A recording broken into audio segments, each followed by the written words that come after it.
Hello, welcome to a new video. Thanks for being here. I have my breakfast here because it's morning here in New York City when I'm recording this. Hope you can grab a snack, grab a meal, grab a drink, whatever you want. Come hang out with me. I feel like I haven't done a video like this, just kind of catching up and chatting about my life and my recovery and myself and answering your questions in a long time. So I feel like it's about time, and I'm trying to be more present here on YouTube because I genuinely just love this community. I love my Instagram community, but short form content has not been serving me, and like scrolling and everything has been really affecting my mental health. So this is a way for me to still be creative and connect with people, but not, affect myself and my mental health, which is number one priority for everyone. So I made a yogurt bowl for my breakfast with bananas, strawberry, peanut butter, and granola, and some hemp seeds. My go-to. I'm gonna take a bite first, and then we'll get right into the questions. I feel like the worst social media person or influencer because I did a Q&A about a year ago. I think last January when I hit 1,000 subscribers on YouTube. I was like, I'll do a special Q&A video. And then I never did. So I'm gonna take those questions as well as some more recent Q&A polls on my Instagram. This past year has been a lot, so I am giving myself grace and compassion. I'm gonna get comfortable. This first question says, typical day in the life. Typical day in my life right now, for those of you who don't know, I moved to New York City. So I'm living in New York City now. I work a remote job in marketing. My typical day, I wake up, I just recently joined a new gym, so I like to get a workout in the morning if I can, or go to one of their yoga classes or Pilates classes. I don't work out every single morning, and some days it works out for me to work out in the evening, but I try to get some sort of movement every day if I can, whether that just be some stretching or a walk as well. And then I make my breakfast at home and generally sit down here and get to work. I have a table over there, which I just love doing my work at. I'll sometimes go meet a friend at a coffee shop and we'll do work remotely together from there. And then dinner plans is usually when I'm more social. I'll make plans to see a friend or go out on a walk by myself. I don't know, very chill days. And then my boyfriend usually comes on the weekends, so I hang out with him and other friends on weekends. So it's a typical day in my life. I try to not go out too much just to save money, but also balance it that I want to live my life. I want to enjoy my time living here in New York City and being young and in my early 20s. So I try not to stress about it too much, and I feel pretty confident in my spending habits and just my awareness of my finances. So that's something I've worked on for sure, and just educating myself on investing and how to use my money, how to grow my money, and how to save it, how to budget as well. I'm not perfect for sure, but I feel pretty good. This next question says, what is your connection to the UK? So my parents both grew up in the UK. They grew up in England, they met in England, they got married in England, and then they moved to the United States 2 years before I was born and basically started a family here. And then they did divorce a few years ago. So my mom moved back to England just to be closer to her family and my aunts, her sisters. It's a truck beeping. I love New York. Hello? The beeping's gone, but there's a truck, so just bear with me.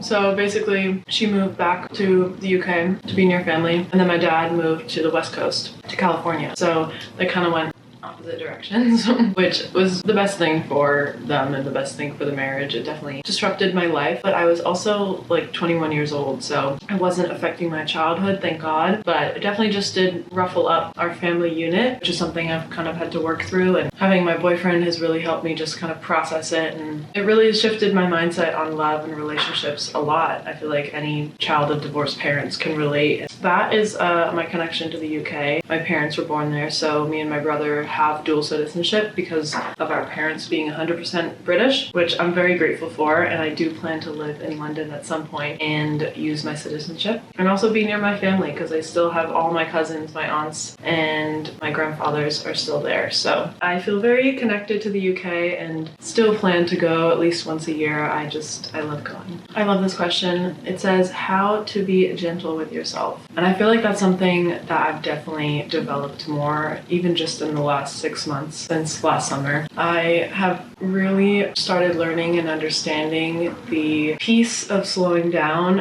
and how good it can feel to just be gentle with yourself. I feel like for my entire life up until this past year, I based my value and my success and my worth off of like how much I could do and how good I can do it and to what high level I can reach. I grew up dancing at dance competitions. I danced in ballet. I played sports, field hockey, lacrosse, and all those things in my life were so based, like performance based. So, you know, if you ran the fastest mile, if you scored the most amount of goals, if you achieved the highest score, if you could do the most turns and pirouettes, like that was how I viewed myself as good and worthy. So I think I just kind of brought that into my adult life because that's all I really knew. I felt like I had to do the most, I had to achieve the most, I had to be the most in order to love myself and be loved. But that eventually did spiral into my restrictive eating disorder. I thought I could look the best, I could be the most healthy and, you know, just go overboard on it. And then I realized that is not sustainable for me, nor do I want to live that way. And throughout my recovery, once I really decided to recover from my eating disorder and shift my mindset around food and my body, it's definitely taken a long time, and I wouldn't say I'm 100% there yet, but I've learned that I don't need to do all and everything and do everything 200%. I can do things less percentage. I can still do things 100%, and I can do things 50%. I can do things 20%. I can range how much effort and energy I have in things, and that's allowed. And I've just been learning that there's a lot of good that can come from recognizing when you need to put in less effort and when you need to slow down and be gentle with yourself and not push yourself all the time, because I was just pushing myself to do everything all the time, and my body just gave up eventually, and my brain just couldn't handle the pressure I was putting on myself.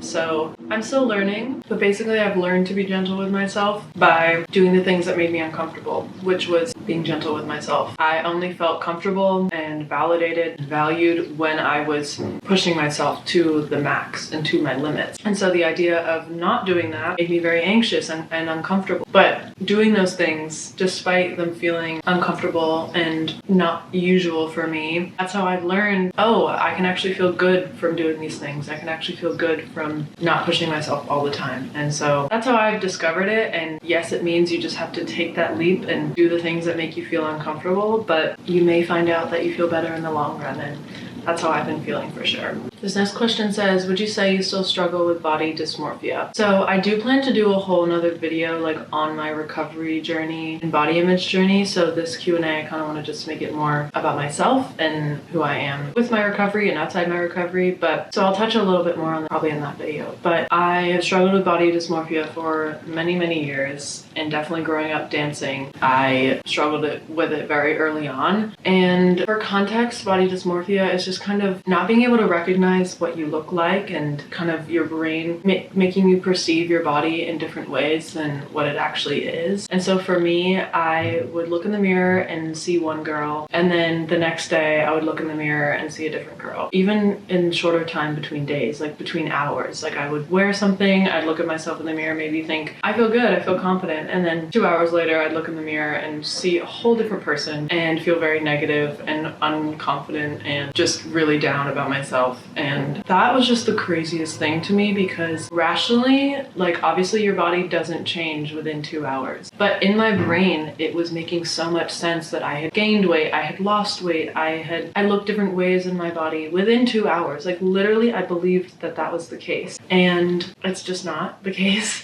And so I would say that was what spiraled and triggered my eating disorder, because I was so sick of hating what I saw in the mirror and feeling confused as to who I was. And when I looked at myself, that I thought if I controlled my food and I controlled my exercise, I'd be able to control what I see in the mirror, which is also just so false and not the way your brain and your body work. I needed to do what I'm doing now, which is just looking at myself and thinking more rationally and reframing the thoughts that come up around my body when I look in the mirror. Still to this day, so to answer this question, I do struggle with it, not as in intensely, but I definitely have days where I just really don't recognize myself. I feel like I look different from the day before. I feel like I look different from hours before. And instead of taking action to try to fix it, I now just recognize, okay, I'm anxious about something else. This isn't about my body. And I try to peel back the layers and understand, why am I feeling this way about my body? Because more often than not,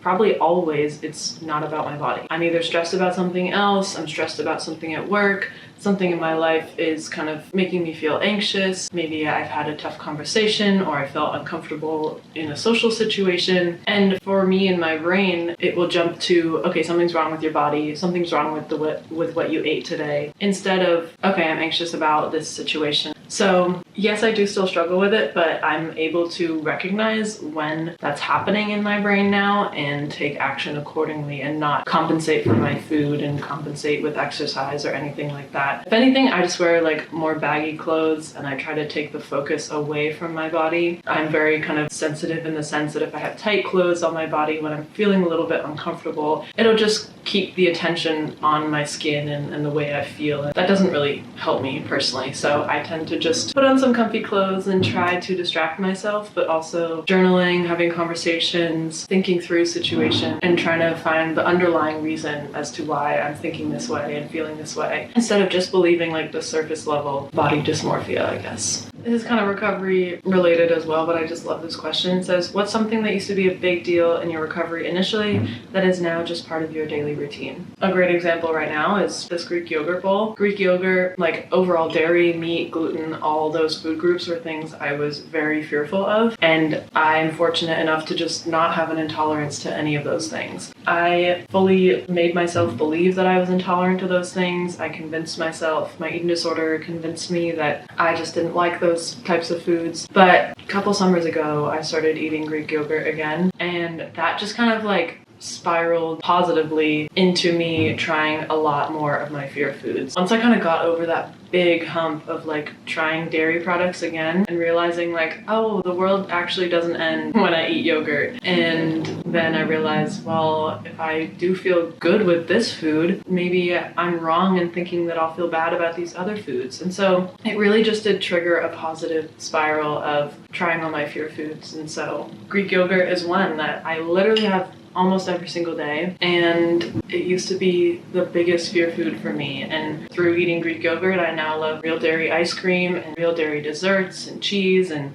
all that kind of fun stuff, which I, again, don't have an intolerance to, but my brain was convincing me I did, so just needed to recognize that.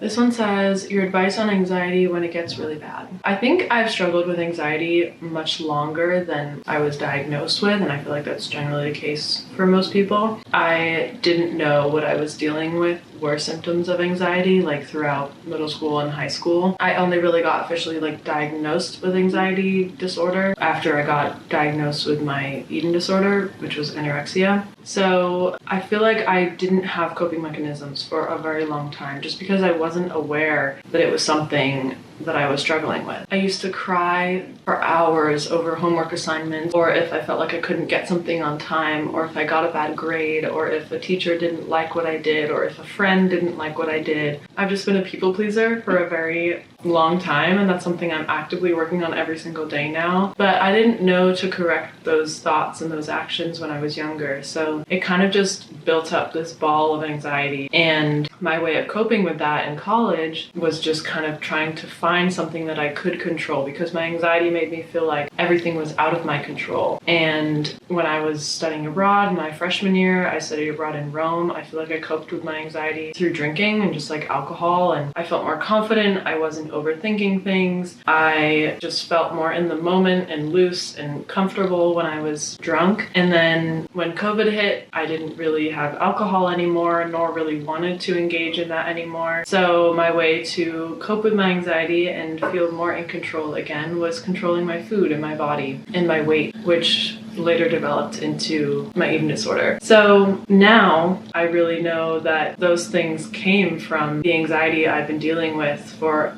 probably a majority of my life. So to get to my advice, one thing I would say that's really, really helped me, and I mentioned this earlier, but journaling. Journaling has helped me so much. Just having an outlet and a way to get the spiraling thoughts out of your head and onto the page. And I love journaling because you can bring a journal anywhere you go, and it's a silent, quiet, like solo activity. You can be anywhere. You can kind of help yourself through anxious situations, literally anywhere in the world. I love journaling outside and in the parks, and maybe I'm really anxious to go outside or I'm feeling overwhelmed by the world, but if I can just sit in the world and kind of let my anxiety just release through my journal, it really does help. And just writing down everything that comes to my mind without judgment, without stopping myself and correcting myself, because there's no right or wrong way to journal. You're just literally getting the thoughts from your head out onto the page, and that has helped me immensely. I have a whole box of old journals and bullet journals, and I've just loved using it as a creative outlet, but also it's more just become a healing outlet for me too. Every morning when I can, again, I don't do it every single morning, but I do notice the mornings that I do set aside time to journal, I do feel so much more like clearer and ready to take on the day, because I've been able to set aside that time for me to just release a few things, and then I just have that much less baggage and weight going into the rest of my day. Another big piece of advice is open up to people, be vulnerable, find friends you can talk to, boyfriends, girlfriends, partners you can talk to, parents, siblings. Like, obviously protect yourself, and at the end of the day, don't force yourself to talk about it with people that you don't feel comfortable with. But if you do feel comfortable and you feel loved and supported by someone, try opening up about it, because I, for so long, didn't talk about these things with my friends. And throughout high school, I didn't talk about how I cried all the time and how I felt so worthless when I got bad grades, and I just overthought every single thing. I actually had one friend who we connected on that level, but we also both didn't really realize it was anxiety at the time. So we were able to talk about it, and that's why we got so close, and we're still friends to this day throughout high school, throughout college. She's one of my best friends, and now we're both able to be like, yeah, that was anxiety. Like, we were just full of anxiety in high school and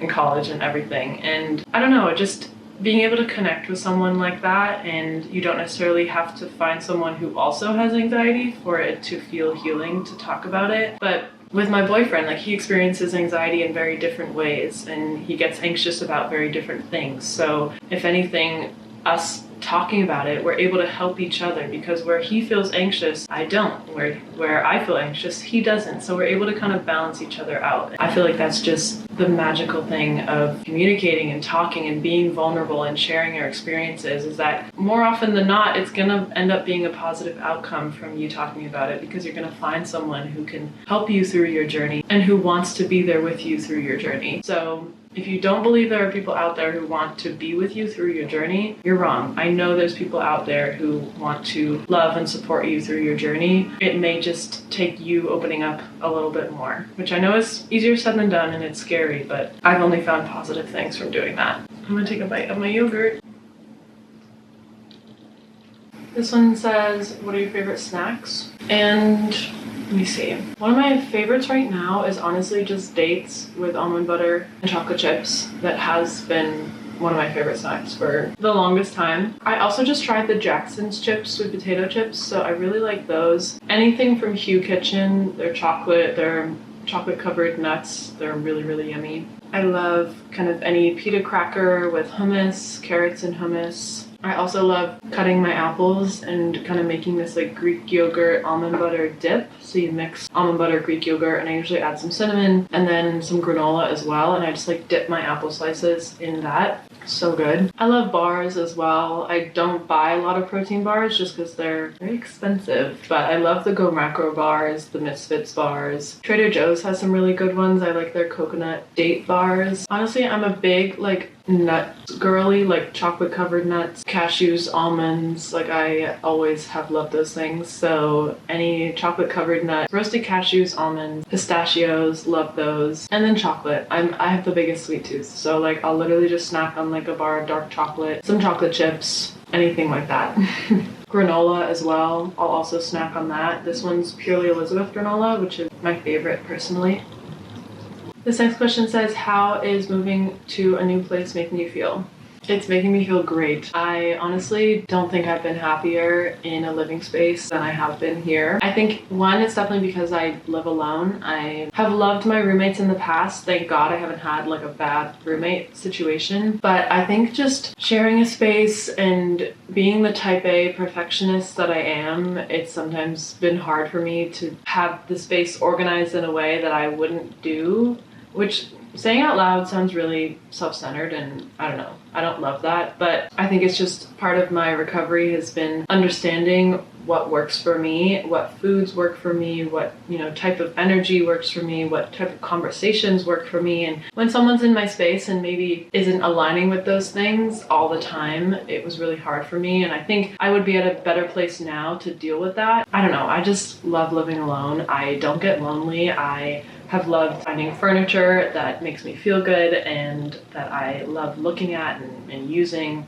I've loved being where I am in New York City. I'm able to walk a lot of places and see so many things and try so many fun cafes and restaurants, and I don't know, it's just been so healing. And I think a big part as well is just I'm feeling proud of myself for getting to this place. I've saved the money, I've worked on my mental health, I've worked on my physical health, and I'm at a place where I can be here and spend hours a day alone and be happy. Whereas 3-4 years ago, I couldn't be alone for more than an hour. I had to call someone, I had to have party plans, I had to go out, I had to go to the dining hall with someone. Like, I just hated being alone because I felt so uncomfortable with my own thoughts. And while yes, for sure, I have days where I'm still uncomfortable with my own thoughts, and I live alone, so I don't necessarily have someone to go to all the time, but it's a good challenge, and I'm realizing the benefits of sitting with those uncomfortable thoughts and moments and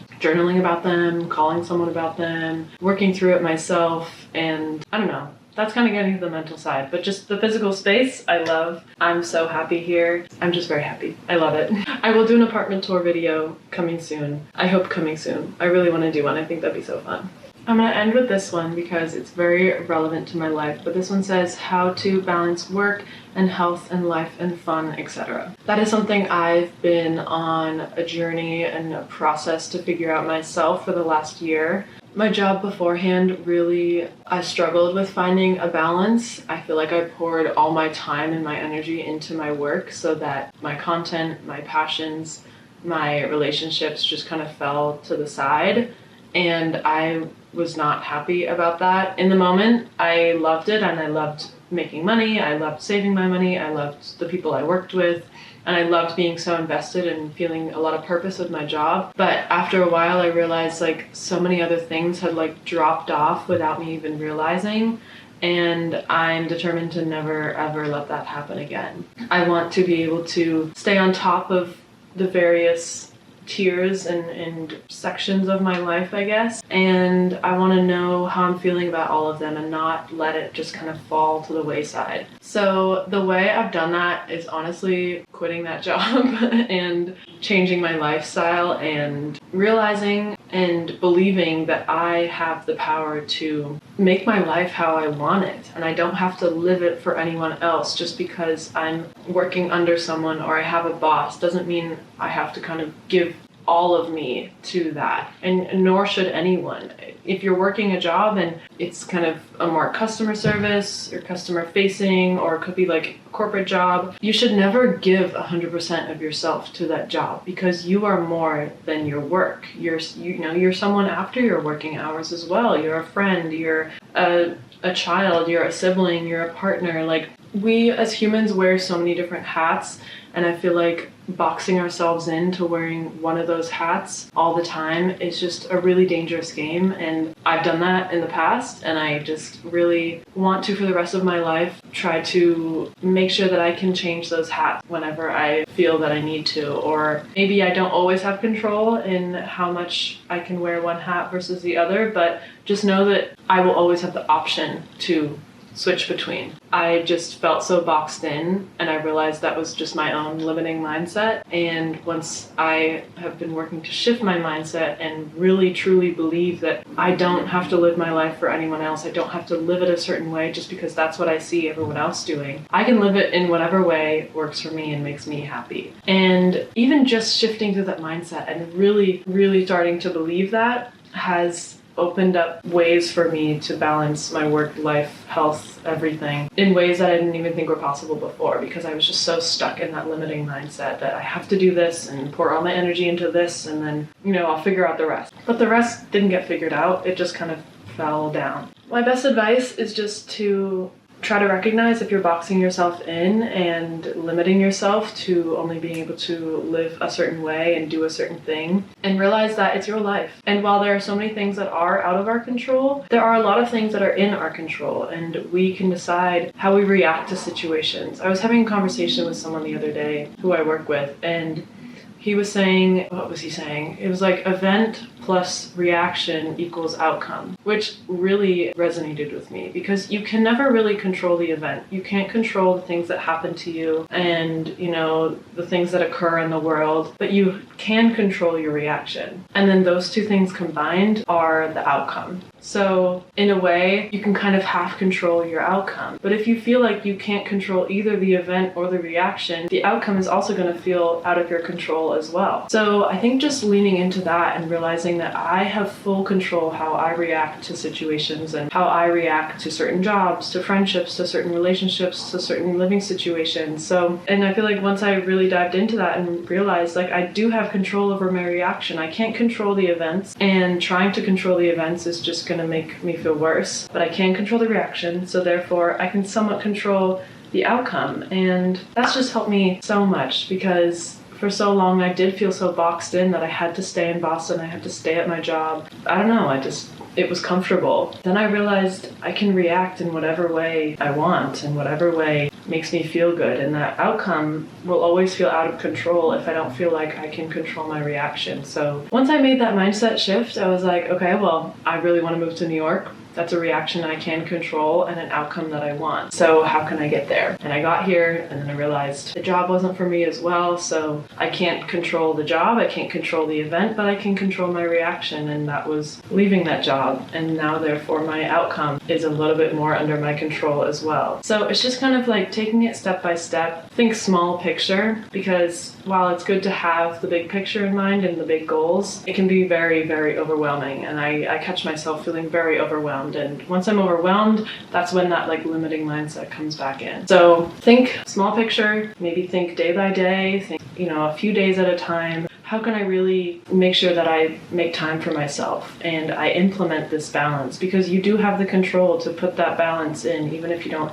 necessarily feel like you do. You do. Just start believing in that, and believe that you're worthy also of that balance, and that you deserve to be able to do things freely, live your life freely, and experience authentic happiness. So I'm gonna have one more bite of my yogurt bowl. Thank you so much for hanging out with me this morning, and I hope you enjoyed this video. If you want another Q&A part 2, feel free to DM me at jenny.mini on Instagram. You can leave comments down below, any other questions you may have. Like I mentioned at the beginning of the video, I want to get more consistent with YouTube and build my community here, because I love the community that is here. So thanks for being here. I'll stop rambling. I'll catch you in the next video.